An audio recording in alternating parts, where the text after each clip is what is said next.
Bonsoir à toutes et à tous, bienvenue sur ZeroNet TV. Il est 18h passé de quelques secondes et nous sommes en live depuis Vivatech, dont c'est la 4e édition. On est très heureux d'être là ce soir. Salut Jérôme. Salut François, bonsoir à tous. Effectivement, 4e édition de ce salon français consacré aux technologies. Ça se passe à Paris, à la porte de Versailles.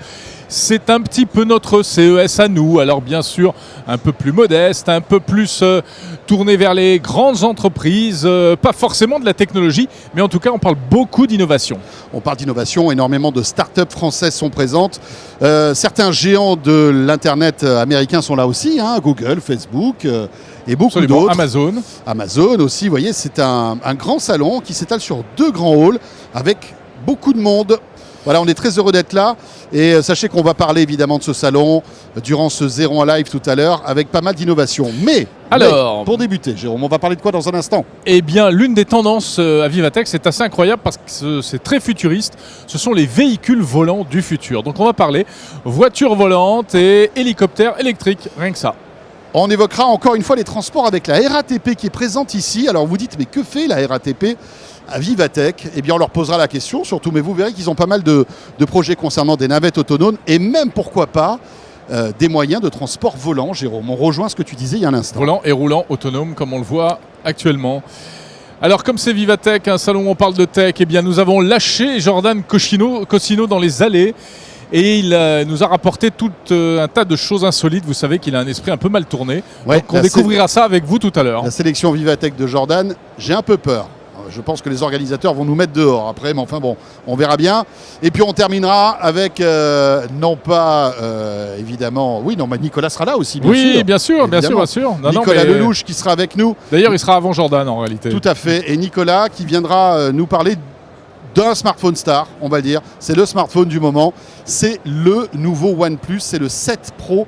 Il l'a en main. Je ne sais pas si on peut le voir. C'est un superbe smartphone. Il y a pas mal de trucs à raconter dessus. Voilà, Nicolas qui est là. C'est l'événement smartphone de la semaine. Exactement. Bon, et ben voilà. C'est parti ? C'est parti. Zéro en live spécial Vivatech.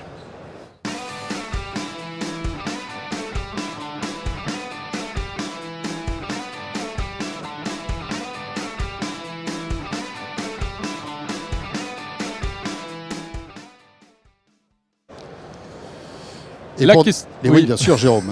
Pour débuter, notre question 01net Orange, vous le savez, chaque jeudi soir, on vous demande de réagir à un sujet d'actualité. On va, avant de vous parler de celle de cette semaine, revenir à celle de jeudi dernier. Mais la semaine dernière, on parlait de maisons connectées, François, tu te souviens? Et la question, c'était, utilisez-vous des objets intelligents à la maison? Lumière, chauffage, électroménager, etc. Le résultat de cette question, c'est majoritairement oui à 55%. Non, seulement 45%, donc c'est plutôt intéressant comme tendance. Voilà, c'est plutôt positif. C'était suite à notre émission que nous avons réalisée depuis l'appart connecté de Fnac Darty. C'était assez intéressant d'ailleurs. Aujourd'hui, notre question, voilà, alors on rebondit un petit peu à Vivatech. Qu'est-ce qu'on va évoquer dans un instant? On va évoquer ces véhicules autonomes volants. C'est notre question 01 live Orange donc de ce jeudi soir. Seriez-vous prêt dans le futur à prendre un véhicule volant autonome pour vous déplacer? Oui, à 70%, mais c'est génial. Mais c'est très bien. J'adore. Franchement, vous êtes courageux. Parce que moi, franchement, j'aimerais pas être le premier à expérimenter ce type de choses. Non, la question, ce n'est pas seriez-vous le premier, c'est est-ce que vous êtes prêt? Ouais. Enfin, moi, pour l'instant, c'est vrai que le résultat serait peut-être différent. Moi, je suis moyennement prêt, mais on en parlera tout à l'heure. Bon, c'est bien. En tout cas, vous êtes très entreprenant, très courageux, très intéressé. Vous avez bien fait, du coup, de venir ce soir sur 01net TV, car les véhicules volants, en effet, à Vivatech, c'est presque de la réalité. Et regardez ce qu'on a découvert pour vous. Alors, on a deux prototypes à vous montrer, Jérôme? Exactement. Et le premier prototype qu'on va découvrir dans un instant, il nous vient de Slovaquie. Alors, c'est pas vraiment le pays...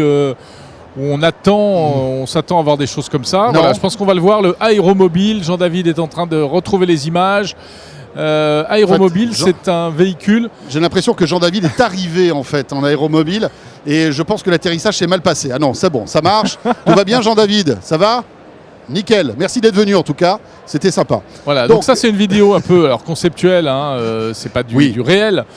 Mais malgré tout, ce véhicule est exposé actuellement à Vivatech et c'est donc une vraie voiture volante. L'idée, c'est que c'est un véhicule terrestre qui peut déplier ses ailes et s'envoler dans le ciel. des moteurs thermiques. C'est important de le préciser parce qu'il y a beaucoup de véhicules comme ça où on parle plutôt électrique. Le deuxième prototype dont on vous parlera dans un instant, lui est électrique justement. Et donc c'est une innovation slovaque. Alors on ne se rend pas bien compte là, mais c'est un véhicule qui est assez gros malgré tout. Exactement. Qui fait bien une bonne vingtaine de mètres de longueur. Et je ne sais pas si JD peut nous montrer aussi les images que tu as filmées tout à l'heure, hein, Jérôme. Oui. Qui étaient intéressantes. Enfin pour l'instant vous êtes en écran noir depuis un moment, mais tout va bien. On est là. On va s'en sortir. En fait on expérimente aujourd'hui une réalisation à l'énergie solaire. Autonome. Une réalisation autonome. Voilà, surtout. Une réalisation autonome. Et rien ne vaut quand même la patte humaine pour réaliser une émission. Quoique, on peut se poser quand même parfois quelques questions. JD, tu as les images, tu sais, de l'aéromobile qu'on a filmé tout à l'heure ou ça marche pas? Ouais, c'est ça. Ouais. Non, enfin bon, c'était pas grave. Vas-y, balance quelque chose en tout cas. On va bien voir ce qui va se passer. Vous savez quoi, en fait, c'est un peu une pochette surprise cette émission. Ouais. On ne sait pas ce qui va se passer. Voilà. Bon, en tout cas, ça va arriver. Enfin voilà, vous l'avez vu, donc l'aéromobile, ça c'est un prototype d'appareil et on le revoit d'ailleurs. Donc ça, si vous venez à Vivatech samedi, puisque Vivatech, on le rappelle, c'est en principe un salon professionnel. Aujourd'hui, demain également, mais samedi, c'est ouvert au grand public. Donc vous pourrez découvrir cet engin. Alors vous ne le verrez pas voler, parce que c'est vraiment encore un prototype. Il se trouve dans le hall 2, juste à l'entrée du hall 2, et c'est assez impressionnant. On peut dire que c'est une vraie tendance. Il y en avait déjà l'année dernière, qui d'ailleurs ne sont plus là aujourd'hui. Et puis on a vu ça au CES. Et on a vu ça au CES de Las Vegas également. Avec notamment des associations étonnantes entre les grands de l'industrie aéronautique, Airbus, etc. Boeing qui travaillent sur ce type d'engin. Bon, on est à nouveau dans le noir là, mais ça va revenir. C'est vraiment du sérieux. Alors, on va maintenant découvrir un deuxième prototype. Un deuxième véhicule volant, exactement. Cette fois-ci est français. Alors il est français, il nous vient du sud de la France, de Toulon très exactement. Et celui-là, il existe, véritablement. C'est un petit hélicoptère électrique conçu pour faire des trajets courts en ville aujourd'hui et puis encore plus dans le futur. Et on a rencontré le chef d'entreprise, le jeune créateur, concepteur de ce système. Qui s'appelle Overtaxi. Voilà. 100% français et 100% région sud. L'idée, c'est vraiment de pouvoir avoir un appareil fiable qu'on puisse construire chez nous en France pour pouvoir être acteur majeur de ce nouveau mode de déplacement. Alors c'est notre objectif, c'est vraiment ça, c'est de faire du transport urbain périurbain, donc de voler bas, 500 pieds, donc environ 175 mètres de hauteur, c'est ce que nous on vise, et de pouvoir effectivement se poser sur n'importe quel toit plat ou sur une de nos stations qu'on développe spécialement pour ça. Et vraiment, c'est vraiment pour faire du transport sur Paris ou sur d'autres villes d'Europe ou du monde d'ailleurs. D'accord. Voilà, okay. Overtaxi. C'est un appareil qui... François, tu es intenable aujourd'hui. Ah non, mais c'est pas pour dire, mais il y a du relâchement. En fait, Vivatech aussi a j'ai l'impression que c'est la scène aussi de jeunes humoristes. Et aujourd'hui, enfin de jeunes humoristes, pas tout à fait jeunes, mais on essaie de faire des stand-up tous les deux. Ouais. Et on s'en sort pas trop mal. Vous savez qu'en termes d'impro, là, franchement, rien n'est écrit. Vous l'avez sans doute remarqué. Absolument. C'est peut-être ça le problème d'ailleurs. Et c'est pas trop mal. Voilà, donc ça vous pourrez le découvrir également si vous venez à Vivatech.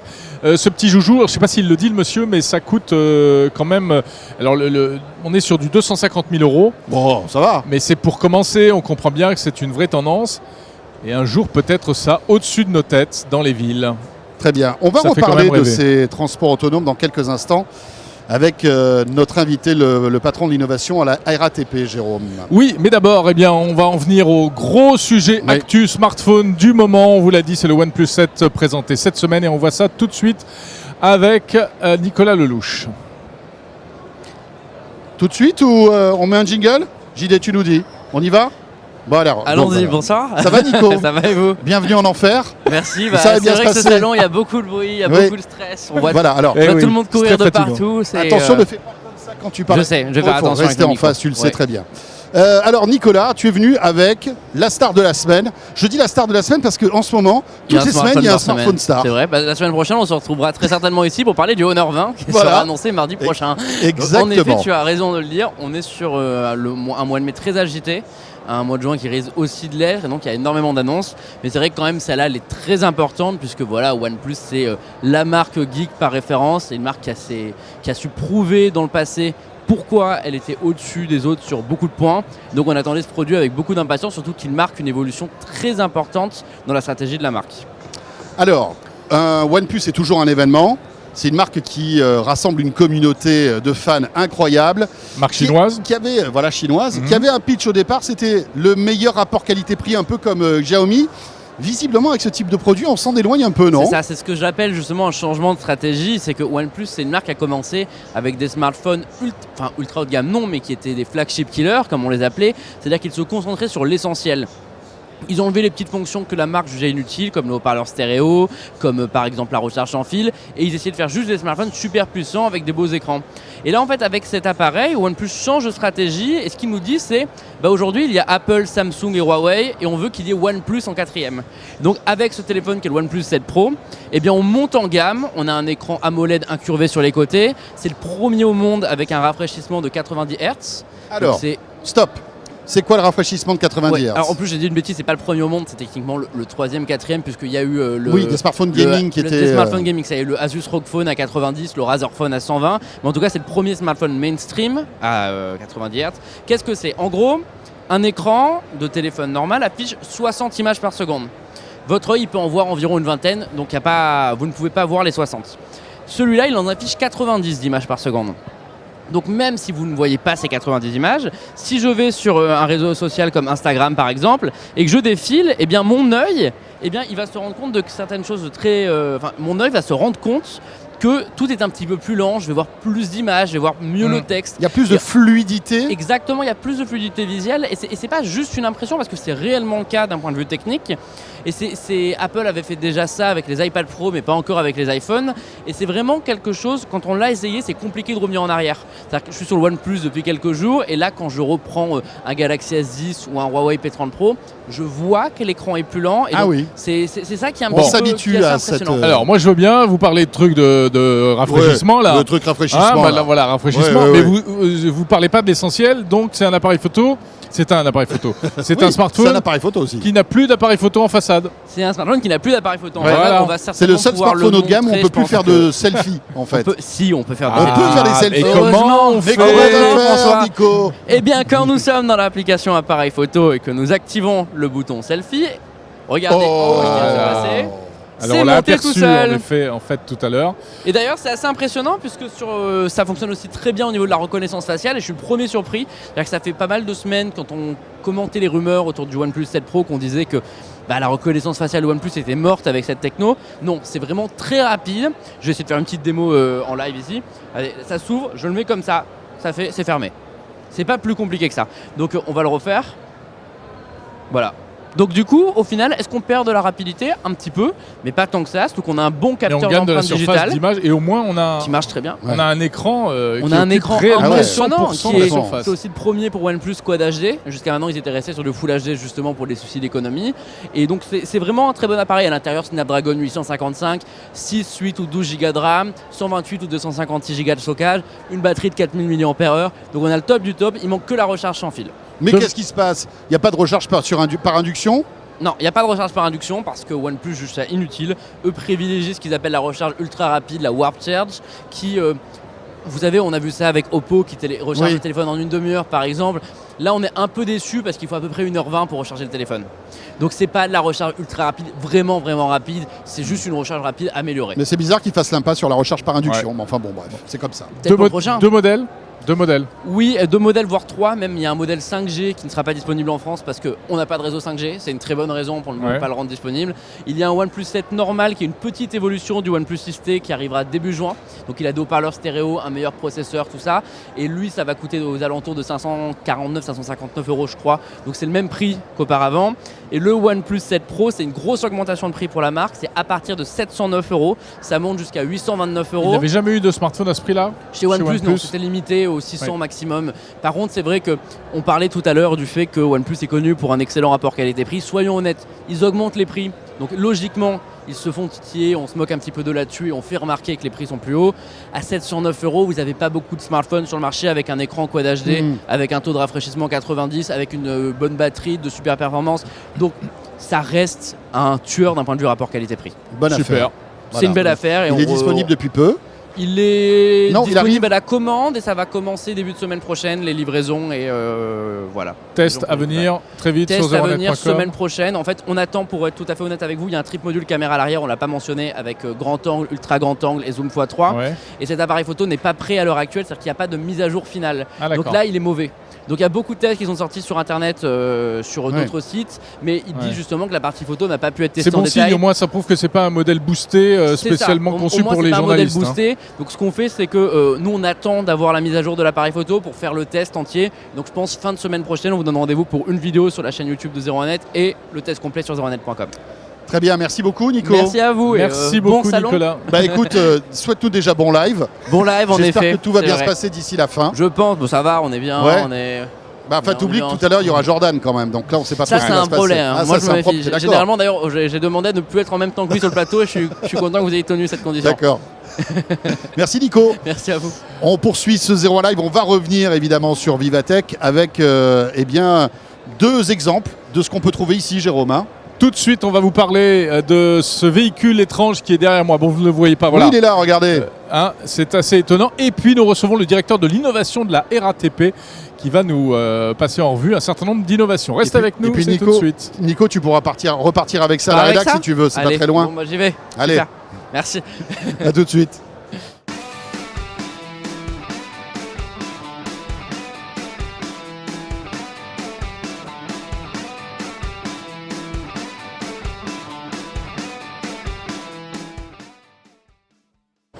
Voilà, c'est la suite de ce 01 Live en direct de Vivatech 2019. On parlait de véhicules volants, on va s'intéresser maintenant à des véhicules roulants avec nos 2 invités. François. Oui, nos 2 invités, on a le plaisir de recevoir Arnaud Chéreau qui est le cofondateur de Wello. Bonjour. Bonjour à tous. Bonjour, vous êtes le papa en fait, en quelque sorte, ce drôle de véhicule. Ce drôle de véhicule que vous allez Tout à nous fait. présenter dans un instant. Et puis nous avons aussi avec nous Mathieu Dunant. Bonjour. Bonjour. Vous êtes directeur de l'innovation à la RATP. Absolument. Voilà. On va commencer avec vous, Mathieu Dunant. Pourquoi la RATP à Vivatech ? Alors c'est la 4e année que nous sommes à Vivatech, donc d'une certaine façon la réponse est presque donnée par la réalité des faits. En réalité ça fait plusieurs années qu'on a lancé des coopérations très intenses avec tout l'environnement start-up qui travaille dans les domaines de la mobilité et de la smart city. On est vraiment très content des collaborations qui sont engagées et pour nous chaque année Vivatech c'est un petit peu le point d'orgue de ces collaborations et de ces rencontres, mais je veux surtout insister sur le fait que les collaborations en réalité c'est H24 365 jours par an. Donc Vivatech finalement c'est un peu le sommet de l'iceberg, mais c'est vraiment au quotidien et dans la durée qu'on engage ces collaborations pour inventer en fait les services de mobilité de demain avec les jeunes entreprises. Alors RATP, pardon François, tout le monde, tous les Parisiens évidemment connaissent la RATP, beaucoup de Français, mais peut-être que certains Français ne savent pas que c'est la société qui s'occupe des transports parisiens, le métro bien sûr, le tramway, etc. etc. Les bus aussi. Et plus. Et les bus, Voilà. Et les bus, évidemment. et les bus, et aussi beaucoup plus, parce que la RATP et le groupe RATP, c'est bien sûr Paris et l'Île-de-France, mais c'est aussi un certain nombre de villes en région, et c'est aussi des villes aux 4 coins du monde, c'est Riyad, c'est Alger, c'est Washington, Oui, c'est vous, Hong en fait, Kong. vous occupez aussi, vous exportez, voilà, ouais. vous êtes un peu partout. Tout à fait. Justement, Mathieu, comment on envisage en fait l'innovation à la RATP? C'est quoi pour vous l'idéal des transports en commun de demain en fait? C'est ici que vous les imaginez, enfin ici vous les imaginez, en tout cas que vous les montrez. C'est quoi? C'est l'autonomie? C'est les véhicules autonomes? Volants aussi? C'est quoi? Sur quelle direction vous travaillez? L'innovation pour nous, c'est vraiment 2 axes qui se renforcent. C'est à la fois travailler sur les services de mobilité de demain et vraiment les nouvelles offres, les nouveaux produits. Vous en avez cité quelques-uns. Ça peut être les taxis volants, ce sont les véhicules autonomes. Mais c'est aussi. Vous travaillez sur le taxi volant? On travaille sur les taxis volants et je vais sans doute pouvoir vous en parler un petit peu plus longuement. Mais je voudrais aussi insister sur le fait que l'innovation, c'est aussi vraiment l'innovation pour les transports du quotidien, hein, pour les 12 millions de personnes qu'on transporte tous les jours à Paris et en Ile-de-France. Donc c'est les innovations dans la billettique, les innovations dans la relation de service au quotidien. Et c'est aussi... Est-ce que vous pouvez nous donner un exemple Bien sûr. Par exemple. Bien sûr. Vous avez lancé 2 applis là récemment. Voilà, on a lancé des applis, on travaille beaucoup sur un sujet qui s'appelle le MaaS, Mobility as a Service. L'idée, c'est d'intégrer dans une seule appli l'ensemble de l'info voyageur, l'ensemble de la billettique, pour pouvoir permettre à un voyageur de passer de façon extrêmement simple d'un métro à un RER, mais aussi par exemple d'une solution de type classique, c'est-à-dire métro, RER, bus, à du covoiturage, à du scooter électrique, pour avoir vraiment un parcours de bout en bout qui soit totalement facilité et, comme on dit, sans couture. C'est ce que fait un peu Citymapper ? Non. Alors c'est plutôt que Citymapper fait un peu ce qu'on fait, mais nous on le fait depuis 1900 finalement, parce que ça fait maintenant plus d'un siècle qu'on transporte des gens. Mais l'idée c'est vraiment ça, c'est des solutions qui sont de plus en plus intégrées et qui rendent la vie de plus en plus facile aux voyageurs. Mais c'est vrai que moi je me souviens en 1900. Oui, tu t'en souviens bien. Je m'en souviens bien. Non, mais alors pas en 1900, mais dans les années 80, on va dire. Il y avait des petites bornes dans Paris où on pouvait dire à quel endroit on voulait aller, à quel endroit on était. Il nous sortait un petit ticket qui nous disait prenez tel bus, puis tel métro, etc., etc. Et c'était l'ancêtre de cette appli dont exactement. vous parlez aujourd'hui. Donc vous voyez, finalement certains n'ont rien inventé, n'ont fait que continuer à améliorer ce qu'on a lancé il y a déjà bien longtemps. Est-ce que vous prenez en compte tous les types de transports ou uniquement ceux qui sont sous enseigne RATP par exemple? Est-ce que vous allez pousser les gens vers un VTC, etc. Alors on travaille en réalité avec beaucoup de start-up partenaires, c'est-à-dire qu'on construit un écosystème dans lequel on trouve évidemment les solutions qui sont opérées par le groupe RATP, mais dans lequel on trouve également toutes les solutions de nos start-up partenaires et parfois même d'autres. Et d'ailleurs, si sur notre stand à Vivatech aujourd'hui, on a CityScoot par exemple, qui est une de nos startups partenaires. On a Klaxit qui propose des solutions de covoiturage domicile-travail.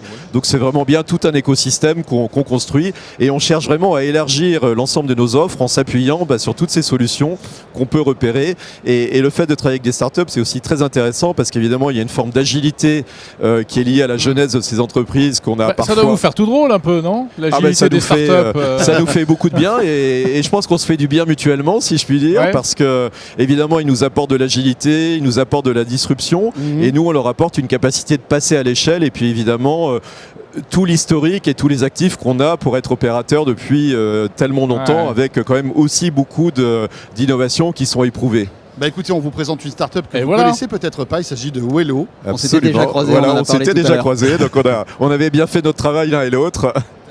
Voilà, on va peut-être découvrir ce que c'est que Wello, non ?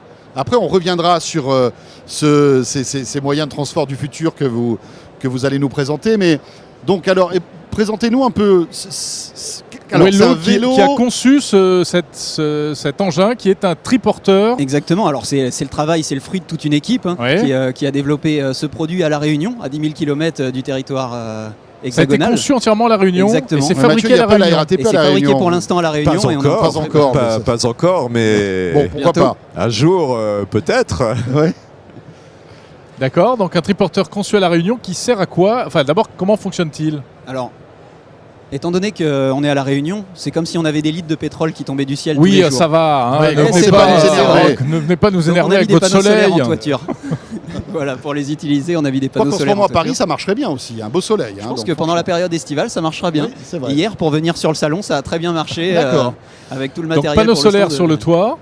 Oui. Qui recharge une batterie du quand véhicule même. Et qui permet d'alimenter le moteur de l'assistance électrique. Et ça permet d'avoir une autonomie à 100% ou pas?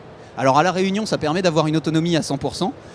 Et l'objectif, c'est d'être autonome dans le sud de la France, puis progressivement une étape après l'autre. Voilà. D'accord, très bien. Mais alors, ça sert à quoi? Qui peut? Parce que j'imagine que c'est pas pour les particuliers. Je vois mal Jérôme rouler là-dedans. Enfin, quoique. Pourquoi? Parfois, il aime bien aller dans des magasins, des grandes surfaces de bricolage. Il achète des trucs, il pourrait les mettre derrière. Il a un volume d'emport. Vous l'avez vu tout à l'heure, je crois. Oui, c'est vrai qu'il y a un grand. Il y a beaucoup de place. Je dévoile un peu ta vie privée. Oui, tu arrêtes-toi là, s'il te plaît. On s'en doutait un peu. Donc vous le voyez là, par exemple. Donc c'est pour des utilisations professionnelles, c'est ça? Oui, dans un premier temps, on est sur du B2B.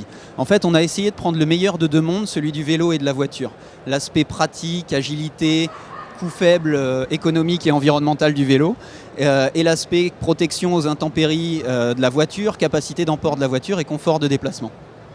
Et donc, tout combiné, on a développé un vélo cargo à 3 roues, caréné comme vous le voyez, équipé de panneaux solaires en toiture, qui permet de transporter des marchandises. Mais là, ce que vous voyez à l'écran, la partie blanche peut s'enlever et être remplacée par un siège pour un adulte, Ah, donc ça peut faire transport de personnes. Tout à fait, vous le voyez un peu sur le logo du côté que l'on voit ici. D'accord. Avec la capacité de prendre un passager adulte. Donc ça pourrait intéresser monsieur de la RATP finalement. Ça pourrait tout à fait intéresser monsieur. D'ailleurs, ça intéresse monsieur de la RATP. Mathieu, c'est pas du transport de masse, hein, vous l'avez compris. C'est une personne par une personne. C'est une personne par une personne, mais c'est question évidemment de transport à base d'énergie propre. Alors là, on est doublement propre, hein, puisqu'on a, j'irai à la fois le soleil et puis l'énergie personnelle. Ce sont des problématiques qui nous intéressent. Et puis, on s'intéresse aussi beaucoup à ces problématiques de dernier kilomètre, ce qu'on pourrait appeler le micro-transit. Donc, on est évidemment dans des champs de valeur qui nous intéressent tout à fait.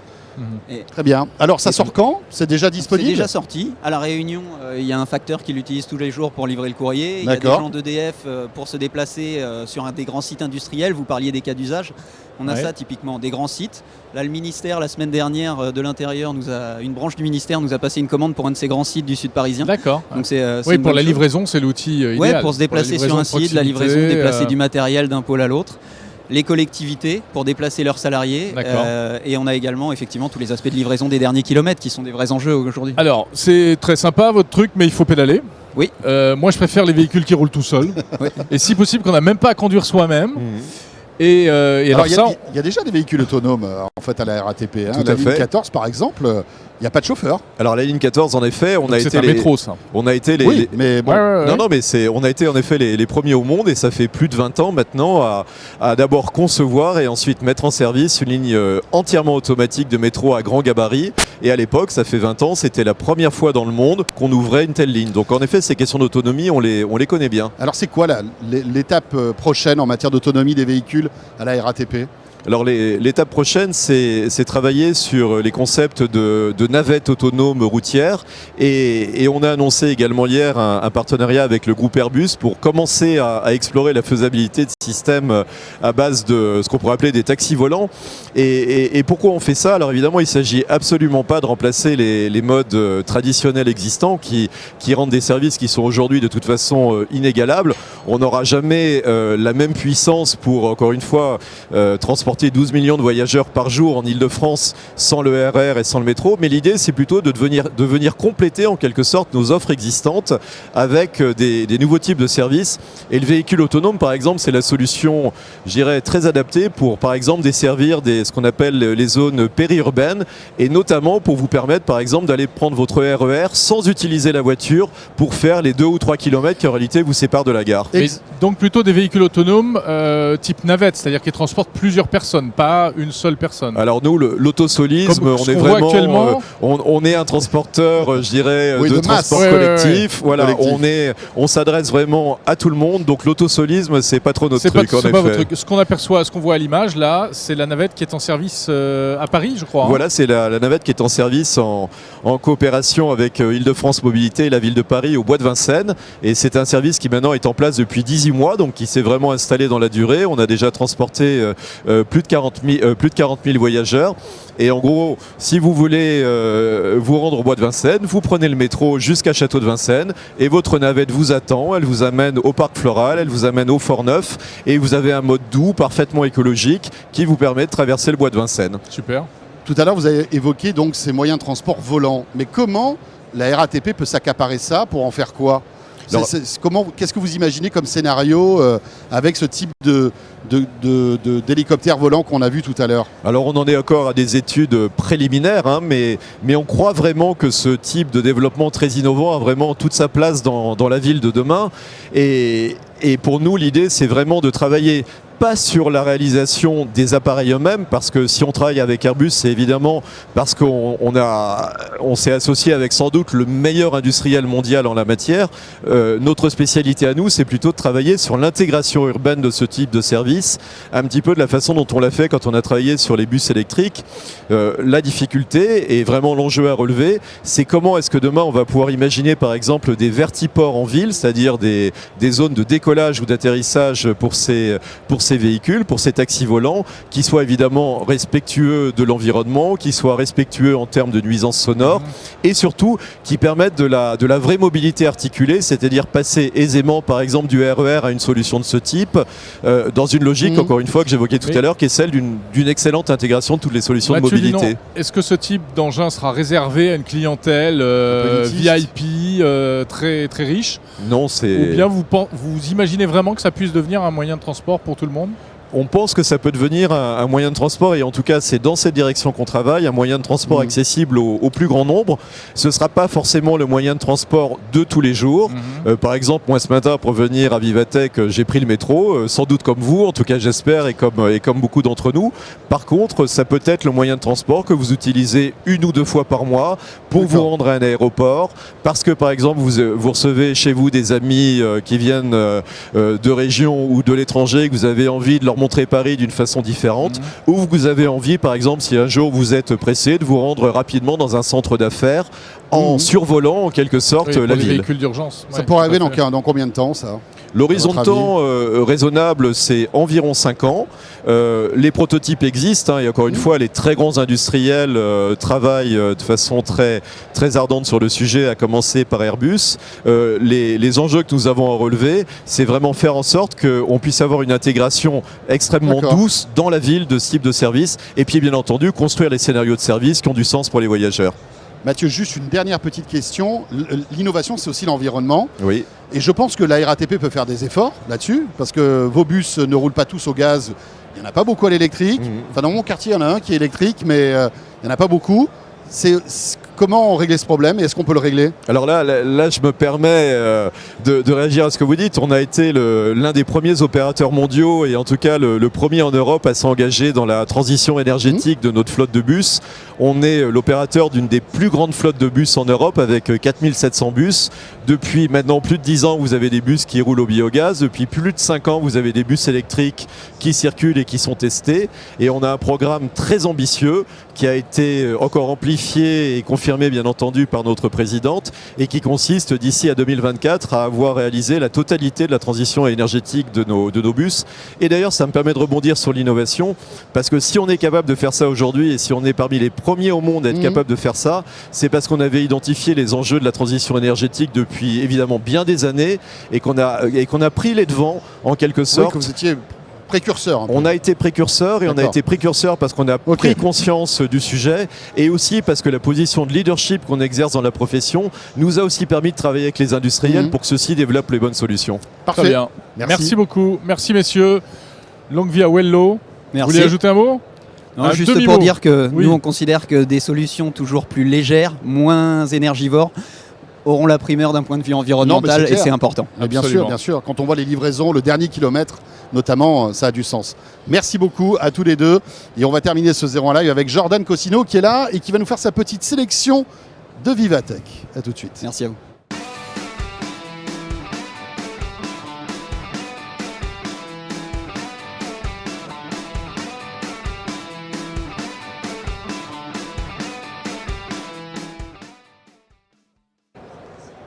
Et oui, il est avec nous, Jordan Cossino, qu'on retrouve tous les soirs, normalement tous les jeudis soirs, dans 01 Live pour une chronique des choses insolites qu'il a trouvées sur le web.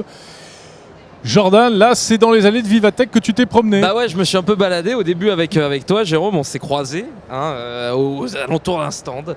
Et puis je me suis un peu baladé. Tu l'as croisé au food truck? Non, alors étonnamment, parce que je sais que Jérôme est amateur, mais quand il était avec moi, il a pris 0 coupe de champagne et 0 petit four. C'est j'ai vrai quand même précisé. Vraiment. Non, mais d'accord. Vraiment. Bon, il était 10h du matin aussi. Oui, en même temps, voilà. Enfin, à un moment donné, faut quand même se dire. Ça va, je vous dérange pas? Non, bah, tu peux t'asseoir, reste là. T'es là. Voilà. Bon.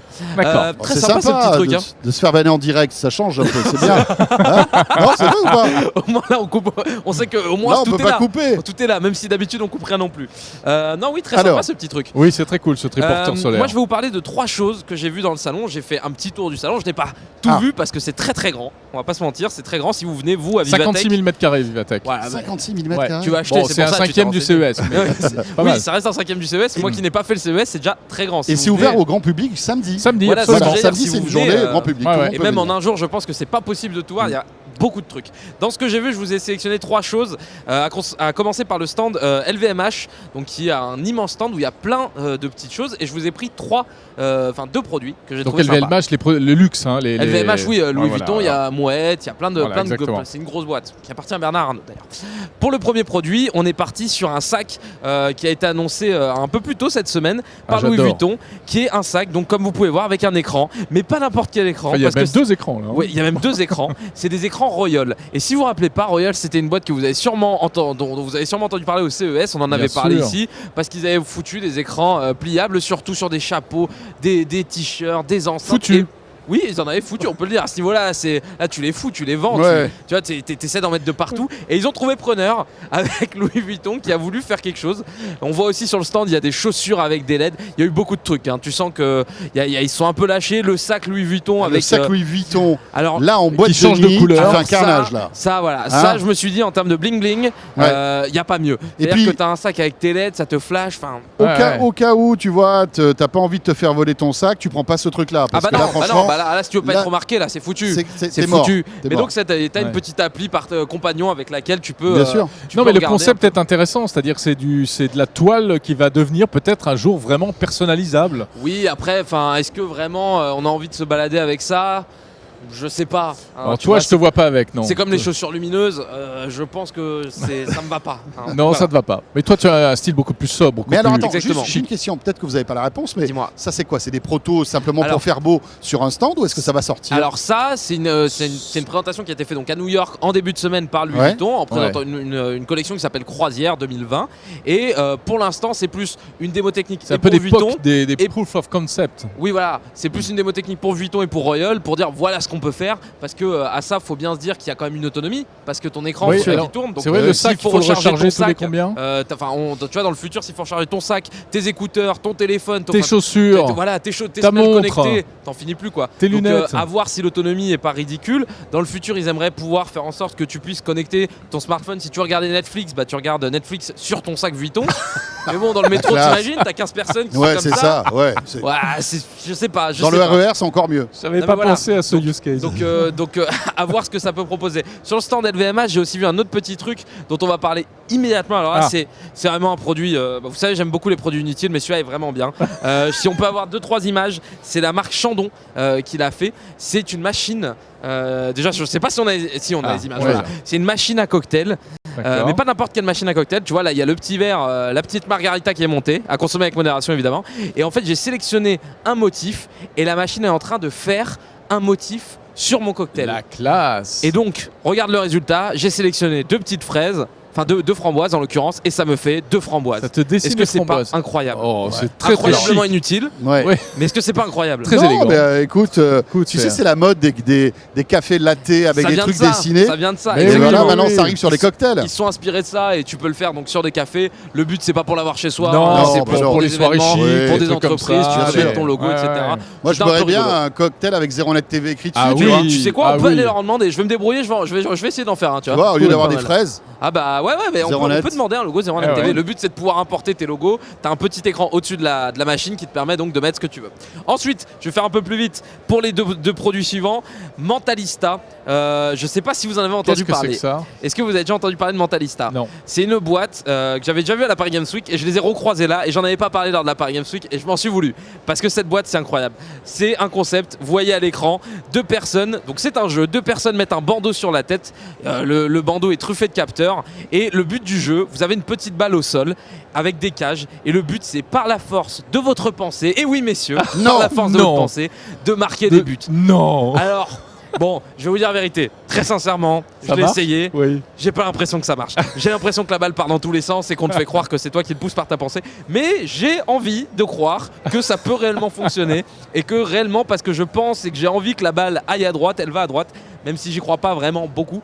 Mais voilà, je voulais vous parler de Mentalista. C'est si drôle. vous passez à Vivatech, venez essayer, c'est assez rigolo.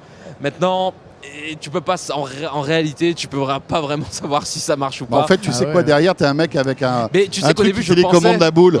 Tu sais Je pensais que c'était ça au début. Et je me dis, mais en fait, ça peut juste être un algorithme qui fait bouger la balle de manière complètement aléatoire. Et tu te dis, voilà, bah forcément. On sent qu'elle va un coup dans un sens, un coup dans l'autre. Oui, c'est la poussée tu sens, de mais chacun. c'est tellement aléatoire, tu vois. Enfin, évidemment, je vais penser de tout mon esprit que je veux qu'elle aille à droite. T'imagines, ça, c'est le rêve des supporters de foot. Ah bah. T'es devant ta télé, tu regardes un match, tu penses très fort, c'est toi qui mets la.